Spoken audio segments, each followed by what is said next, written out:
Capítulo 2. Ciencia y esperanza.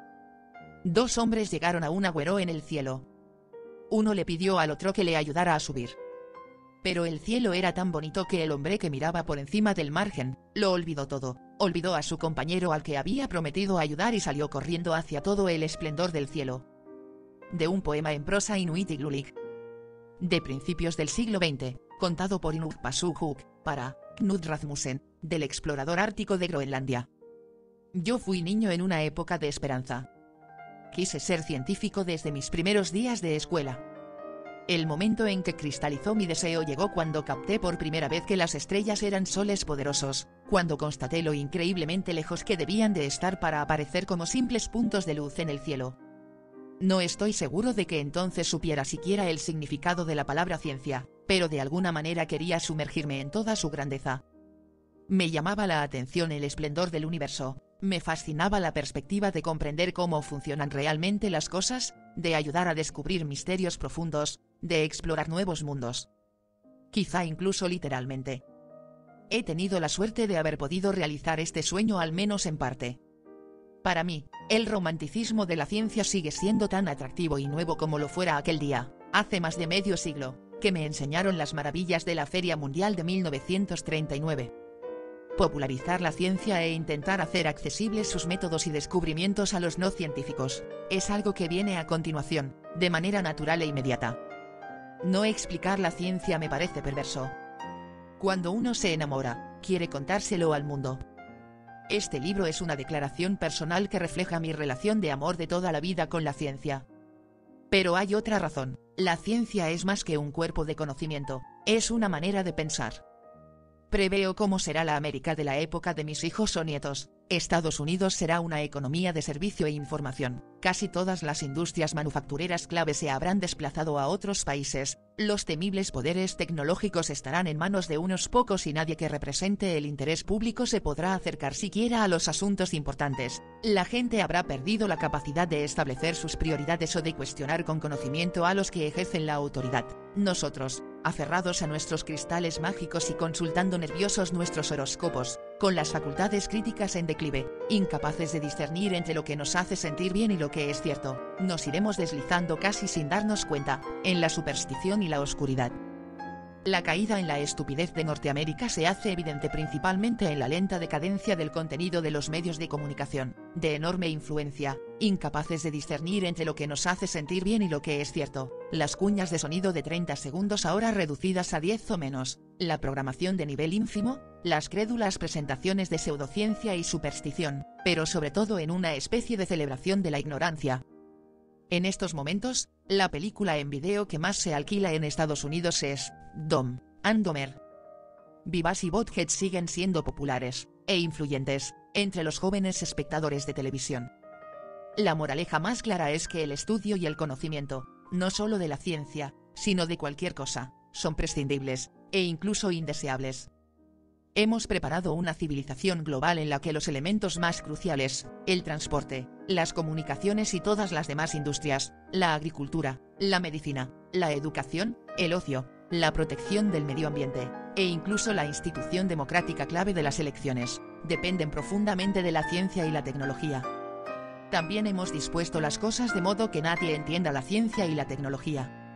Esto es una garantía de desastre. Podríamos seguir así una temporada pero, tarde que temprano, esta mezcla combustible de ignorancia y poder nos explotará en la cara. Una vela en la oscuridad, es el título de un libro valiente, con importante base bíblica, de Thomas Adey, publicado en Londres en 1656, que ataca la caza de brujas que se realizaba entonces como una patraña para engañar a la gente. Cualquier enfermedad o tormenta, cualquier cosa fuera de lo ordinario, se atribuía popularmente a la brujería. Las brujas deben existir, Adey citaba el argumento de los traficantes de brujas, como si no existirían, ¿no llegarían a ocurrir esas cosas? Durante gran parte de nuestra historia teníamos tanto miedo del mundo exterior, con sus peligros impredecibles, que nos abrazábamos con alegría a cualquier cosa que prometiera mitigar o explicar el terror. La ciencia es un intento, en gran medida logrado, de entender el mundo, de conseguir un control de las cosas, de alcanzar el dominio de nosotros mismos, de dirigirnos hacia un camino seguro. La microbiología y la meteorología explican ahora lo que hace solo unos siglos se consideraba causa suficiente para quemar a una mujer en la hoguera. Adey también advertía del peligro de que las naciones perezcan por falta de conocimiento. La causa de la miseria humana evitable no suele ser tanto la estupidez como la ignorancia, particularmente la ignorancia de nosotros mismos. Me preocupa, especialmente ahora que se acerca el fin del milenio, que la pseudociencia y la superstición se hagan más tentadoras de año en año, el canto de sirena más sonoro y atractivo de la insensatez. ¿En dónde hemos oído eso antes? Siempre que afloran los prejuicios étnicos o nacionales, en tiempos de escasez, cuando se desafía a la autoestima o vigor nacional, cuando sufrimos por nuestro insignificante papel y significado cósmico, o cuando hierve el fanatismo a nuestro alrededor, los hábitos de pensamiento familiares de épocas antiguas toman el control. La llama de la vela parpadea. Tiembla su pequeña fuente de luz. Aumenta la oscuridad. Los demonios empiezan a agitarse. Es mucho lo que la ciencia no entiende, quedan muchos misterios todavía por resolver. En un universo que abarca decenas de miles de millones de años luz y de unos 10 o 15 miles de millones de años de antigüedad, quizás siempre será así. Tropezamos constantemente con sorpresas. Sin embargo, algunos escritores y religiosos de la nueva era afirman que los científicos creen que lo que ellos encuentran es todo lo que existe. Los científicos pueden rechazar revelaciones místicas de las que no hay más prueba que lo que dice alguien, pero es difícil que crean que su conocimiento de la naturaleza es completo. La ciencia está lejos de ser un instrumento de conocimiento perfecto. Simplemente es el mejor que tenemos. En este sentido, como en muchos otros, es como la democracia. La ciencia por sí misma no puede apoyar determinadas acciones humanas, pero sin duda puede iluminar las posibles consecuencias de acciones alternativas. La manera de pensar científica es imaginativa y disciplinada al mismo tiempo. Esta es la base de su éxito. La ciencia nos invita a aceptar los hechos, aunque muchas veces no se adapten a nuestras ideas preconcebidas. Nos aconseja tener hipótesis alternativas en la cabeza y ver cuál se adapta mejor a los hechos. Nos insta a un delicado equilibrio entre una apertura sin barreras a las nuevas ideas, por muy heréticas que sean, y el escrutinio escéptico más riguroso, nuevas ideas y sabiduría tradicional. Esta manera de pensar también es una herramienta esencial para una democracia en una era de cambio. Una de las razones del éxito de la ciencia es que tiene un mecanismo incorporado que corrige los errores en su propio seno. Quizá algunos consideren esta caracterización demasiado amplia, pero, para mí, cada vez que ejercemos la autocrítica, cada vez que comprobamos nuestras ideas a la luz del mundo exterior, estamos haciendo ciencia. Cuando somos autoindulgentes y no críticos, cuando confundimos las esperanzas con los hechos, caemos en la pseudociencia y la superstición. Cada vez que un estudio científico presenta algunos datos, va acompañado de un margen de error, un recordatorio discreto pero insistente de que ningún conocimiento es completo o perfecto. Esta es una forma de medir la confianza que tenemos en lo que creemos saber. Si los márgenes de error son pequeños, la precisión de nuestro conocimiento empírico es alta. Si son grandes, también lo es la incertidumbre de nuestro conocimiento. Excepto en matemática pura, nada se sabe seguro, aunque, con toda seguridad, mucho es de hecho falso.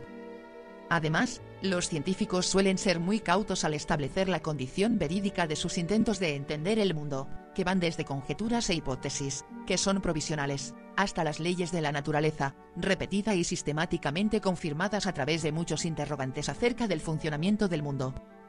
Pero ni siquiera las leyes de la naturaleza son absolutamente ciertas. Puede haber nuevas circunstancias nunca examinadas antes sobre los agujeros negros, por ejemplo, o dentro del electrón, o acerca de la velocidad de la luz, en las que incluso nuestras loadas leyes de la naturaleza fallan y, por muy válidas que puedan ser en circunstancias ordinarias, necesitan corrección. Los humanos podemos desear la certeza absoluta, aspirar a ella, pretender como hacen los miembros de algunas religiones, que la hemos logrado. Pero la historia de la ciencia, y sin duda la afirmación de conocimiento accesible a los humanos de mayor éxito, nos enseña que a lo máximo que podemos esperar es, a través de una mejora sucesiva de nuestra comprensión, aprendiendo de nuestros errores, tener un enfoque asintótico del universo, pero con la seguridad de que la certeza absoluta siempre se nos escapará. Siempre estaremos sujetos al error. Lo máximo que puede esperar cada generación es reducir un poco el margen de error y aumentar el cuerpo de datos al que se aplica. El margen de error es una autovaloración penetrante y visible de la fiabilidad de nuestro conocimiento. Se puede ver a menudo el margen de error en encuestas de opinión pública, una inseguridad de más o menos 3%, por ejemplo. Imaginemos una sociedad en la que todo discurso en el Parlamento, todo anuncio de televisión, y todo sermón fuera acompañado de un margen de error o su equivalente. Uno de los grandes mandamientos de la ciencia es: desconfía de los argumentos que proceden de la autoridad. Desde luego, los científicos, siendo primates y dados por tanto a las jerarquías de dominación, no siempre siguen este mandamiento. Demasiados argumentos de este tipo han resultado ser dolorosamente erróneos. Las autoridades deben demostrar sus opiniones como todos los demás. Esta independencia de la ciencia, su reluctancia ocasional a aceptar la sabiduría convencional, la hace peligrosa para doctrinas menos autocríticas o con pretensiones de certidumbre. Como la ciencia nos conduce a la comprensión de cómo es el mundo y no de cómo desearíamos que fuese, sus descubrimientos pueden no ser inmediatamente comprensibles o satisfactorios en todos los casos. Puede costar un poco de trabajo reestructurar nuestra mente. Parte de la ciencia es muy simple. Cuando se complica suele ser porque el mundo es complicado, o porque nosotros somos complicados. Cuando nos alejamos de ella porque parece demasiado difícil, o porque nos la han enseñado mal, abandonamos la posibilidad de responsabilizarnos de nuestro futuro. Se nos priva de un derecho y se erosiona la confianza en nosotros mismos. Pero cuando atravesamos la barrera, cuando los descubrimientos y métodos de la ciencia llegan hasta nosotros, cuando entendemos y ponemos en uso este conocimiento, muchos de nosotros sentimos una satisfacción profunda. A todo el mundo le ocurre eso, pero especialmente a los niños, que nacen con afán de conocimiento, conscientes de que deben vivir en un futuro moldeado por la ciencia, pero a menudo convencidos en su adolescencia de que la ciencia no es para ellos. Sé por experiencia, tanto por habérmela explicado a mí mismo como por mis intentos de explicarla a otros, lo gratificante que es cuando conseguimos entenderla, cuando los términos oscuros adquieren significado inmediatos, cuando captamos de qué va todo, cuando se nos revelan profundas maravillas. En su encuentro con la naturaleza, la ciencia provoca invariablemente reverencia y admiración. El mero hecho de entender algo es una celebración de la unión, la mezcla, aunque sea a escala muy modesta, con la magnificencia del cosmos.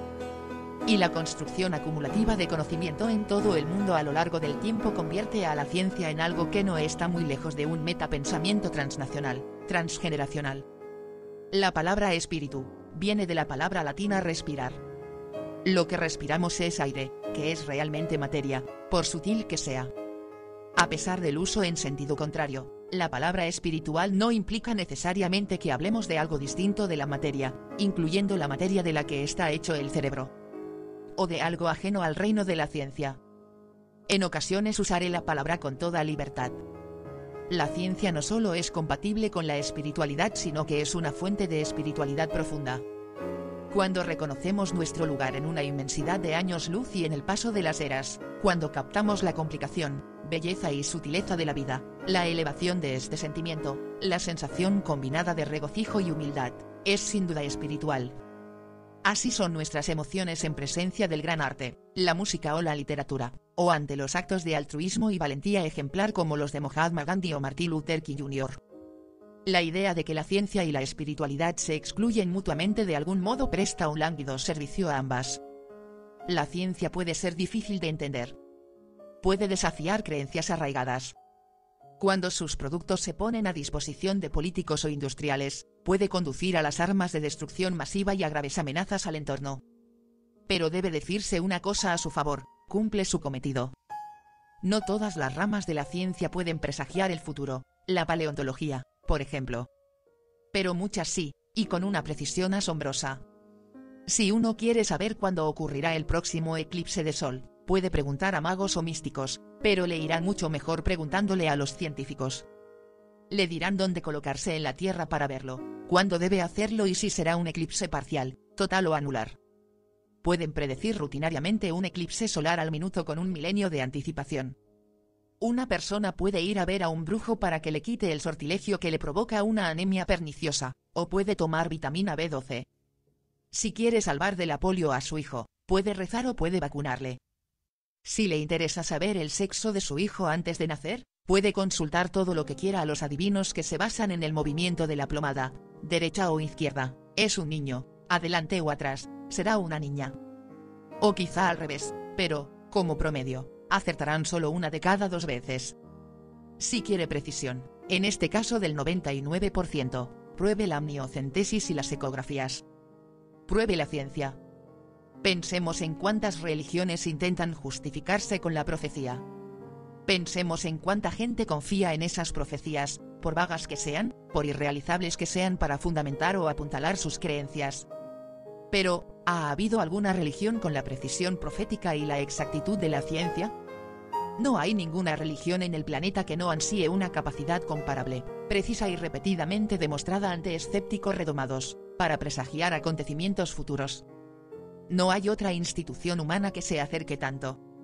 ¿Es todo esto adoración ante el altar de la ciencia?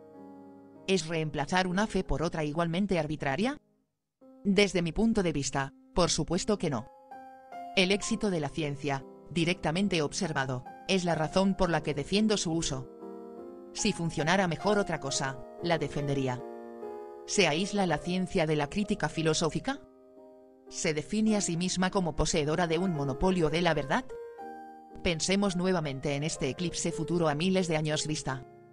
Comparemos todas las doctrinas que podamos, evaluemos qué predicciones hacen del futuro, cuáles son vagas y cuáles precisas, y qué doctrinas cada una de ellas sujeta a la falibilidad humana, tienen mecanismos incorporados de corrección de errores.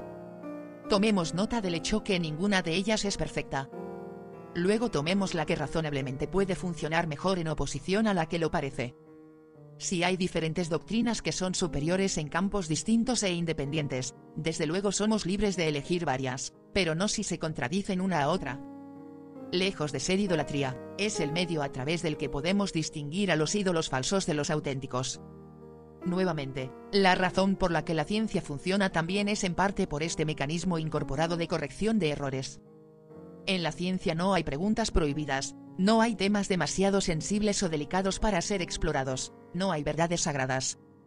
Esta apertura a nuevas ideas, combinada con el escrutinio más riguroso y escéptico de todas las ideas, selecciona el trigo de la cizaña. No importa lo inteligente, venerable o querido que sea uno. Debe demostrar sus ideas ante la crítica decidida y experta.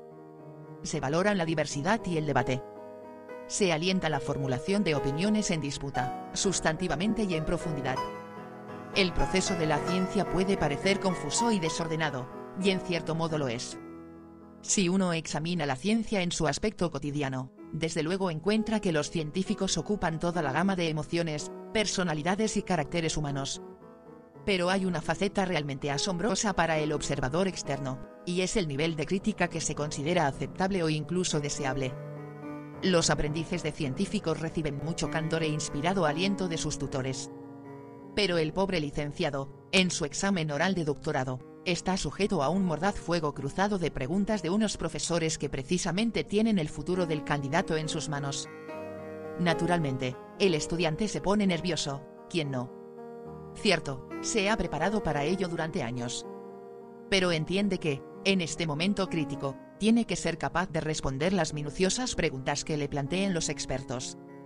Así, cuando se prepara para defender su tesis, debe practicar un hábito de pensamiento muy útil, tiene que anticipar las preguntas, tiene que preguntarse, ¿en qué punto flaquea mi disertación?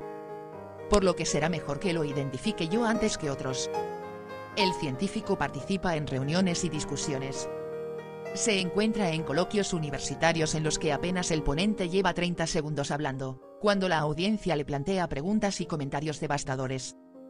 Analiza las condiciones para entregar un artículo a una revista científica para su posible publicación, lo envía al editor y luego este lo somete a árbitros anónimos, cuya tarea es preguntarse, ¿lo que ha hecho el autor es una estupidez? ¿Hay algo aquí lo bastante interesante para ser publicado? ¿Cuáles son las deficiencias de este estudio? ¿Los resultados principales han sido encontrados por alguien más? ¿El argumento es adecuado? ¿O el autor debería someter el informe de nuevo después de demostrar realmente lo que aquí es solo una especulación? ¿Y el artículo es anónimo y el autor no sabe quiénes son los críticos? Esta es la práctica diaria de la comunidad científica. ¿Por qué soportamos todo esto? ¿Será que nos gusta que nos critiquen? Por supuesto que no. A ningún científico le gusta. todo científico siente un afecto de propietario por sus ideas y descubrimientos. Con todo, no replicamos a los críticos. Espera un momento. De verdad que es buena idea. Me gusta mucho, no te hace ningún daño. Por favor, olvídate de esa idea. En lugar de eso, la norma es dura pero justa, por eso es que si las ideas no funcionan, debemos descartarlas. No gastes neuronas en lo que no funciona. Dedica esas neuronas a ideas nuevas que expliquen mejor los datos. El físico británico Michael Faraday advirtió de la poderosa tentación de buscar las pruebas y apariencias que están a favor de nuestros deseos y desatender las que se oponen a ellos. Recibimos como favorable lo que concuerda con nosotros, nos resistimos con desagrado a lo que se nos opone, mientras todo dictado del sentido común requiere exactamente lo contrario. Las críticas válidas te hacen un favor. Hay gente que considera arrogante a la ciencia, especialmente cuando pretende contradecir creencias arraigadas o cuando introduce conceptos extraños que parecen contrarios al sentido común. Como un terremoto que sacude nuestra fe en el terreno donde nos hallamos. Desafiar nuestras creencias tradicionales, o zarandear las doctrinas en las que hemos confiado, puede ser profundamente perturbador. Sin embargo, mantengo que la ciencia es parte integrante de la humildad. Los científicos no pretenden imponer sus necesidades y deseos a la naturaleza, sino que humildemente la interrogan y se toman en serio lo que encuentran. Estamos conscientes de que muchos científicos venerados se han equivocado. Entendemos la imperfección humana. Insistimos en la verificación independiente, hasta donde sea posible, y cuantitativa de los principios de creencia que se proponen. Constantemente estamos clavando el aguijón, desafiando, buscando contradicciones o pequeños errores persistentes, residuales, proponiendo explicaciones alternativas, o alentando la herejía. Damos nuestras mayores recompensas a los que refutan convincentemente creencias establecidas. He aquí uno de los muchos ejemplos: las leyes de movimiento y la ley de cuadrado inverso de gravitación asociadas con el nombre de Isaac Newton, están consideradas con razón entre los máximos logros de la especie humana. 300 años después, utilizamos la dinámica newtoniana para predecir los eclipses. Años después del lanzamiento, a miles de millones de kilómetros de la Tierra, con solo pequeñas correcciones de Einstein, la nave espacial llega de manera magnífica a un punto predeterminado en la órbita del objetivo, mientras el mundo va moviéndose lentamente. La precisión es asombrosa. Sencillamente, Newton sabía lo que hacía. Pero los científicos no se han conformado con dejarlo como estaba. Han buscado con persistencia grietas en la armadura newtoniana. A grandes velocidades y fuertes gravedades, por ejemplo, la física newtoniana se derrumba. Este es uno de los grandes descubrimientos de la relatividad especial y general de Albert Einstein, y una de las razones por las que se honra de tal modo su memoria. La física newtoniana es válida en un amplio espectro de condiciones, incluyendo las de la vida cotidiana. Pero, en ciertas circunstancias altamente inusuales para los seres humanos y como al fin y al cabo, no tenemos el hábito de viajar a velocidad cercana a la de la luz, simplemente no da la respuesta correcta, por lo que no es acorde con las observaciones de la naturaleza. La relatividad especial y general son indistinguibles de la física newtoniana en su campo de validez, pero hacen predicciones muy diferentes. Predicciones en excelente acuerdo con la observación, en esos otros regímenes de alta velocidad y fuerte gravedad. La física newtoniana resulta ser una aproximación a la verdad, buena en circunstancias con las que tenemos una familiaridad rutinaria, mala en otras. Así, aunque es un logro espléndido y justamente celebrado de la mente humana, pero tiene sus limitaciones. Sin embargo, de acuerdo con nuestra comprensión de la falibilidad humana, teniendo en cuenta la advertencia de que podemos acercarnos asintóticamente a la verdad, pero nunca alcanzarla del todo, los científicos están investigando hoy regímenes en los que pueda fallar la relatividad general newtoniana. Por ejemplo, la relatividad general predice un fenómeno asombroso llamado ondas gravitacionales. Y aunque nunca se han detectado directamente.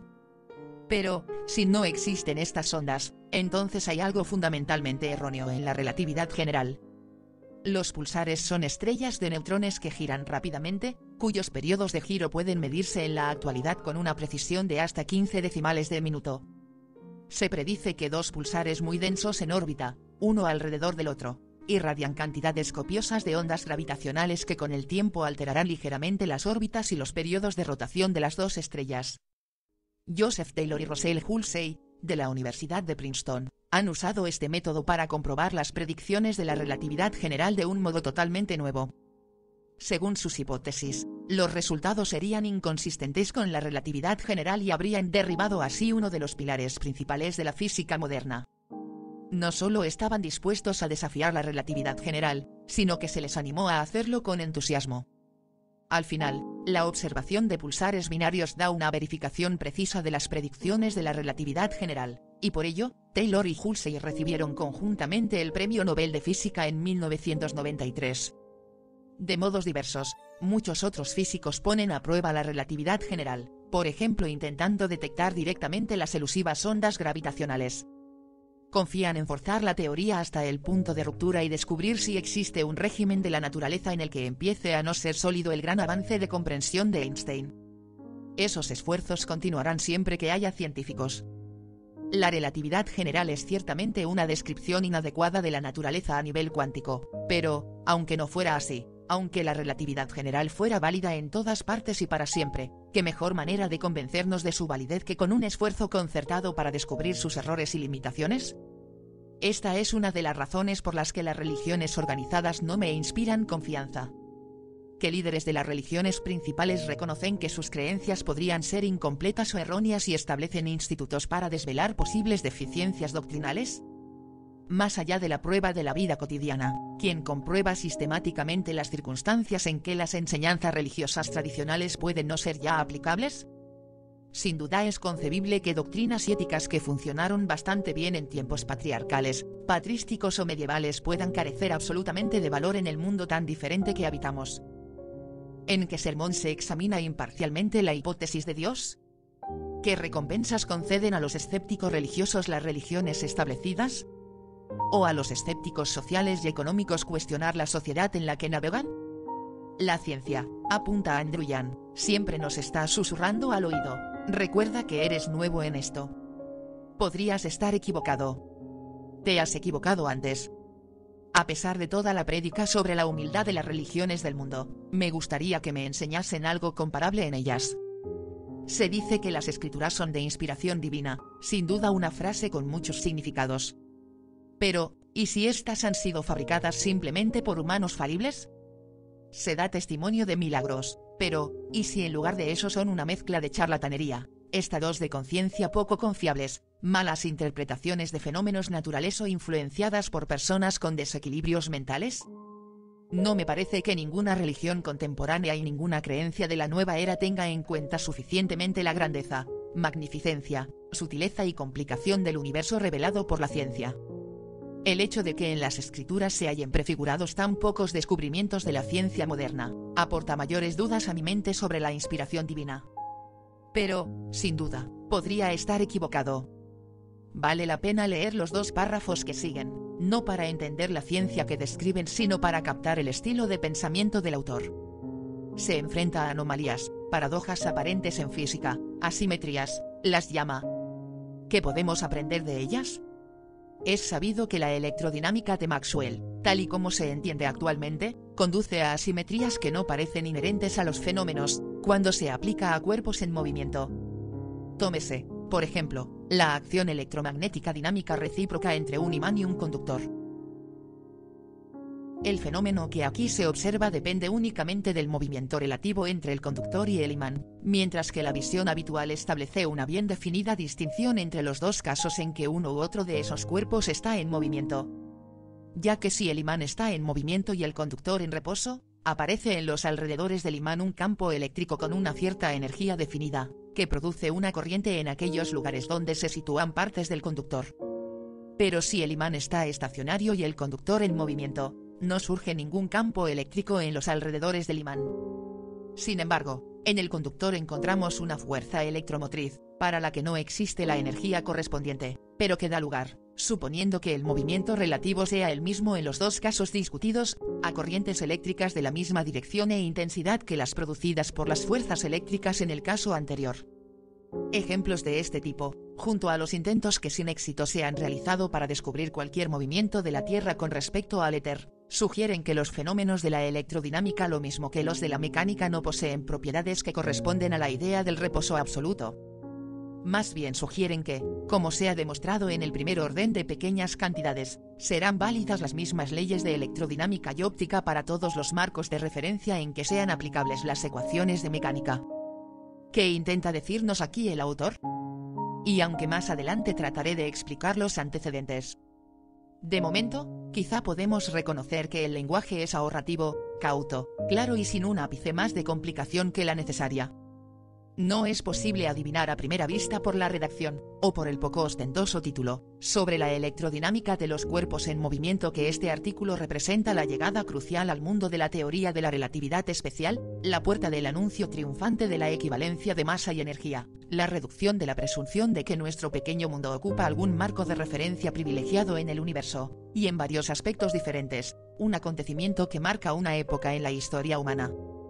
Las palabras que abren el artículo de 1905 de Einstein son características del informe científico. Su aire desinteresado, su circunspección y modestia son agradables.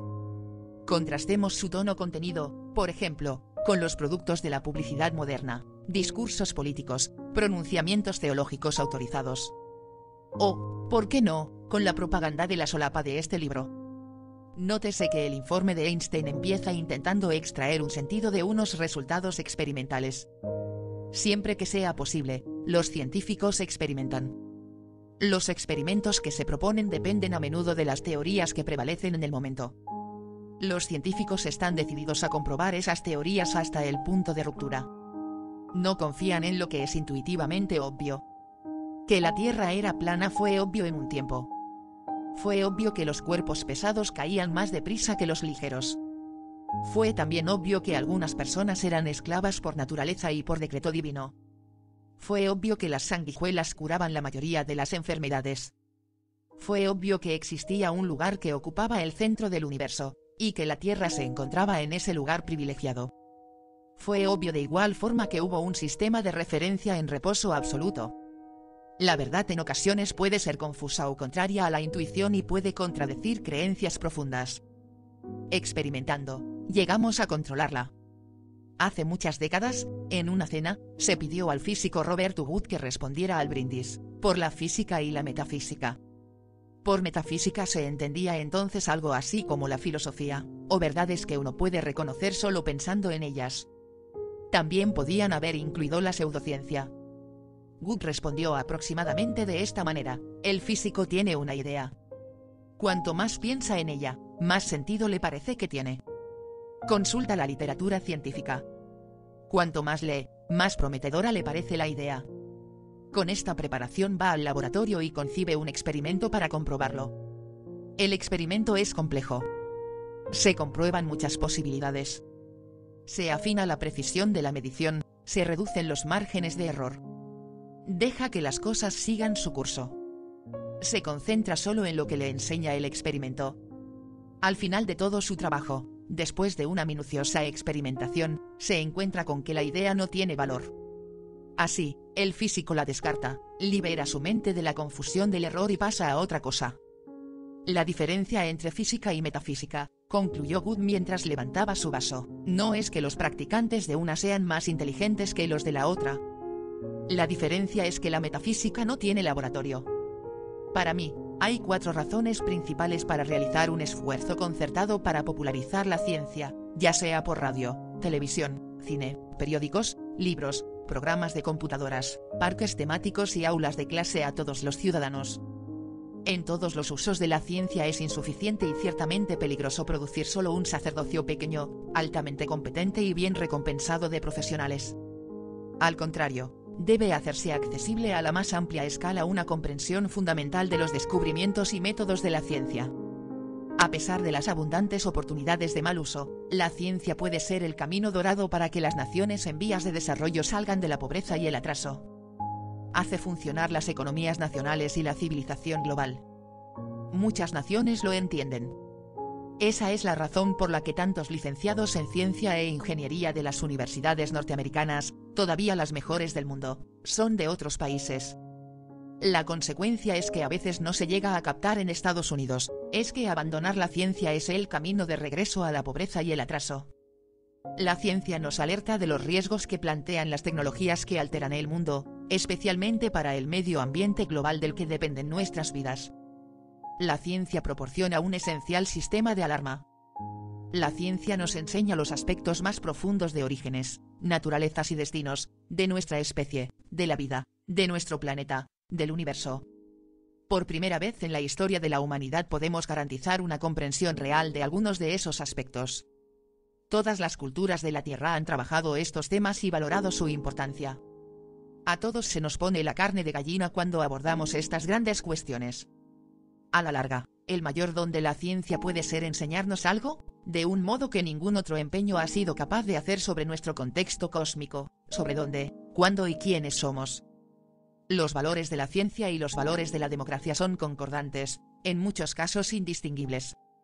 La ciencia y la democracia empezaron en sus encarnaciones civilizadas en el mismo tiempo y lugar, en los siglos VII y VI de nuestra era. En Grecia. La ciencia confiere poder a todo aquel que se tome la molestia de estudiarla, aunque sistemáticamente se le ha impedido a la mayoría. La ciencia prospera con el libre intercambio de ideas, y ciertamente lo requiere. Sus valores son antitéticos al secreto. La ciencia no posee posiciones ventajosas o privilegios especiales.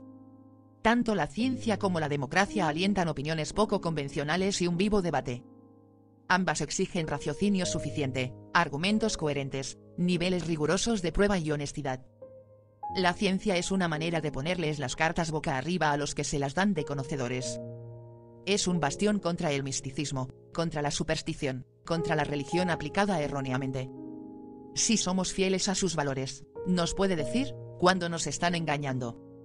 Nos proporciona medios para la corrección de nuestros errores.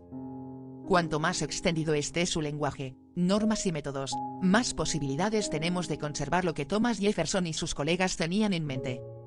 Pero los productos de la ciencia también pueden subvertir la democracia más de lo que pueda haber soñado jamás cualquier demagogo preindustrial.